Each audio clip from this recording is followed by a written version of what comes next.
வணக்கம். ராணி கேட்டல் form YouTube நேயர்களுக்கு அன்பு வணக்கங்கள். எல்லாம் எப்படி இருக்கீங்க? நல்லா இருக்கீங்களா? நம்ம ஃபாலோவர்ஸ் ஒரு கோழி வளர்க்குறது நல்லதா இல்லை மாடு வளர்க்குறது நல்லதா அப்படின்னு கேட்டிருந்தார். நம்ம மாடு வளர்க்குறதுல இருக்கக்கூடியது ஒரு வருவாய், ஆடு ஒரு வருவாய், கோழி ஒரு வருவாய். சரிங்களா? இதில் மூணுலேயுமே ஈக்குவலான வருவாயெலாம் ஓகே தான். ஈக்குவலான வருவாய் கிடைக்கும். அதில் எந்த ஒரு மாற்று கருத்துமே கிடையாது. ஆனால் கிடைக்கிற காலங்கள் தான் வேறுபடும். சிறப்பான தொழில்கள் தான் இது மூணுமே. இந்த ஒருங்கிணைந்த பிணையமாக செஞ்சோம் அப்படின்னா நமக்கு எப்பொழுதுமே பைசா நமக்கு கையில் இருந்துக்கிட்டே இருக்கும். அந்தளவுக்கு ஒரு நல்ல இன்கம் வரக்கூடியது ஆடு மாடு கோழி வளர்ப்பு. சரிங்களா? இதில் உங்களுக்கு எது பெட்டராக இருக்கும்னு நினைக்கிறீங்களா? தனித்தனியாக எடுத்து நீங்கள் செஞ்சீங்க அப்படின்னா வேறு இன்கம், வேறு ஏதாவது ஒரு இன்கம் சோர்ஸ் கையில் இருக்கணும். கோழி வளர்க்குறீங்கன்னா வேறு ஏதாவது பணம் வரதுக்கான வாய்ப்புகள் இருக்குமா? ஏன்னா இப்போ நம்ம கோழி முட்டை விடுற ஸ்டேஜில் அதுலேயே 2-3 வகையாக இருக்குது கோழி. நம்ம கோழி வளர்க்குறோங்கிறது இல்லை. கறிக்கோழி, முட்டை கோழியிலேருந்து நான் சொல்கிறது நாட்டுக்கோழிக்கு மட்டும்தான் சொல்கிறேன். வேறு கோழிக்கு எனக்கு அந்த அளவு அனுபவம் கிடையாது. நான் நாட்டுக்கோழி மட்டும்தான் அனுபவம் எனக்கு. நாட்டுக்கோழிக்கு உங்களுக்கான வருவாய், நல்ல ஒரு வருவாய் நம்ம நாட்டுக்கோழியில் இருக்குது. ஆனால் அதை வளர்க்குறதுக்கான இன்கம் இன்னொரு இடத்துல நமக்கு வரணும். சரிங்களா? அதுக்காக நீங்கள் அடிஷ்னலாக மாடு வச்சுக்கிங்க. ஓகேவா? மாட்டில் டெய்லி வருவாய் நமக்கு உண்டு. டெய்லி பால் விற்க போகிறோம், பைசா வரப்போகுது. அதை வச்சு இந்த கோழிகளுக்கு தேவையை நம்ம பூர்த்தி பண்ணிக்கிட்டு இருக்கலாம். ஓகேங்களா? இந்த விஷயங்களை ஓடிக்கிட்டு இருக்கும்போது நடுவில் நம்ம ஆடும் நமக்கு தேவை. வெள்ளாடு ஏதோ ஒரு ஆடு வச்சுக்கலாம். என்ன காரணம்னா இது ரெண்டுமே இந்த மாடு சாப்பிடக்கூடிய வேஸ்டேஜை கோழியும் சாப்பிடும், ஆடும் சாப்பிடும். சுத்தமான வேஸ்டேஜை கோழி சாப்பிடும்.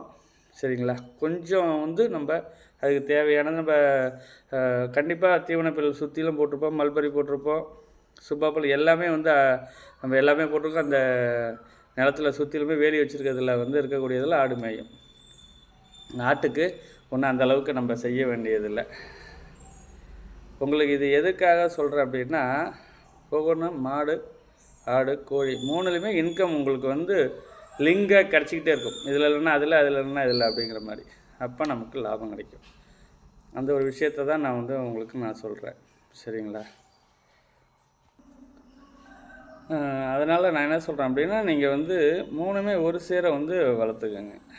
இல்லை உங்கள்கிட்ட இட வசதிக்கு ஏற்ற மாதிரியான ஒரு விஷயங்களை செய்கிறீங்க அப்படின்னா, அப்போ வேறு ஏதாவது ஒரு வேலையை அடிஷ்னலாக ஒரு வேலையை வச்சுக்கிட்டு நீங்கள் அந்த வேலை செய்யுங்க. சரிங்களா? இதுதாங்க இதுன்னு நம்ம என்ன பண்ணக்கூடாது, வரக்கூடாது.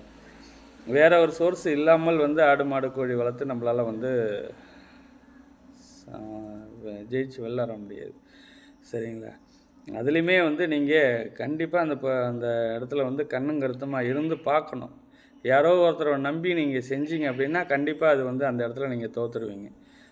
சரிங்களா? அதே மாதிரி மாடு வாங்க போகிறோம், ஆடு வாங்க போகிறோம் அப்படின்னா அந்த இடத்துலையுமே உங்களுடைய அனுபவத்தை நீங்கள் முதல்ல நீங்கள் நிறைய அனுபவங்களை உள்ள ஆளுங்களை பக்கத்தில் அழைச்சிக்கிட்டு போய் நீங்கள் அதை வாங்கணும். சரிங்களா? அனுபவத்தை முதல்ல நீங்கள் கற்றுக்கணும். ஆடு சரி, மாடும் சரி. சரிங்களா? எல்லா விஷயத்துலையுமே தீவனங்கள் கொடுக்கறதுலேருந்து எல்லாத்துக்குமே அனுபவம் தான் நமக்கு இந்த மாட்டு பண்ணையோ, கோழி பண்ணையோ, ஆட்டு பண்ணையோ நமக்கு கை கொடுக்கும். சரிங்களா? இதில் வேறு எந்த ஒரு விஷயத்துலையும் சாதிக்கிறாங்க அப்படின்னு நினச்சிக்காதீங்க. அனுபவம் மட்டும்தான் சாதிக்க முடியும். அனுபவம் வேணும். கண்டிப்பாக அனுபவம் இல்லாதவங்களாக இருந்தால் இதில் நம்ம சாதிக்கவே முடியாது. அனுபவத்தை முதல்ல நீங்கள் கொண்டுட்டு வாங்க. அதுக்கு பிறகு நீங்கள் அதிகப்படியான ஆடு மாடு கோழிகள் வாங்கிக்கலாம். இப்போ கம்மியான ஒரு விஷயங்களை வச்சு நீங்கள் வளர்க்க முயற்சி எடுங்க. சரிங்களா? நீங்கள் பைசா இல்லை அப்படிங்கிறவங்க நம்மளால் அது யாரும் எதுவும் பண்ண முடியாது. சரிங்களா? பைசா இதான் இருக்குது, இதுக்காக போய் ஆடு வாங்குகிறேன், கோழி வாங்குகிறேன், மாடு வாங்குறேன்லாம் சொல்லாதீங்க. ஒரு தொழிலுக்கு வரோம் அப்படின்னா அதில் நிறைய செலவுகள் வரும் தான். அந்த செலவுகள்லாம் நம்ம தாண்டி தான் நம்ம அந்த செஞ்சு தான் அதுலேருந்து நம்ம எடுக்க முடியும். சரிங்களா? நீங்கள் அந்த இடத்துல முதலாளி ஆகுறீங்க. ஆடு மாடு வாங்கி வச்சு வளர்க்குறீங்க, நீங்கள் அந்த பண்ணைக்கு ஓனர். சரிங்களா? அப்படி ஒரு பேர் வரும்பொழுது நீங்கள் அதை ஒரு விஷயங்கள் நீ பணம் போட்டு தான் ஆகணும். யாருமே பணங்காசு போடாமல் முதலாளி ஆகவே முடியவே முடியாது. சரிங்களா? பணங்காசு கண்டிப்பாக வேணும். அந்த பணங்காசு நீங்கள் போடுறத நல்லபடியாக போடுங்க.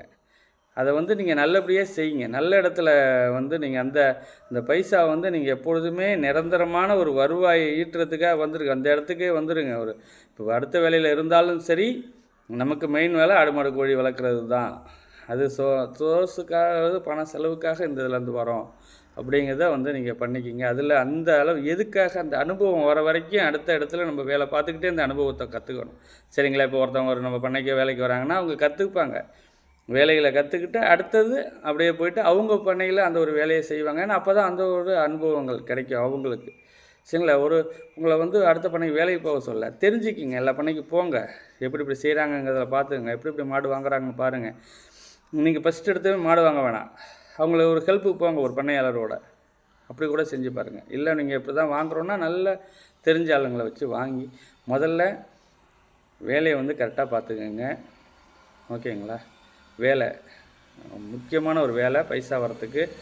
அடிஷ்னல் இப்போ கோழி தான் வளர்க்குறோம், மாடு தான் வளர்க்குறோம், கோழி இது என்ன வளர்க்க போகிறோம், ஆடு தான் வளர்க்குறோங்கிறத முதல்ல முடிவு பண்ணுங்கள். வீட்டில் எல்லாரோடையும் சேர்த்து முடிவு பண்ணுங்கள். வீட்டில் இருக்கிறவங்க இல்லாமல் நீங்கள் எந்த ஒரு வேலையுமே உங்களால் ஜெயிச்சு வெளில வரவே முடியாது.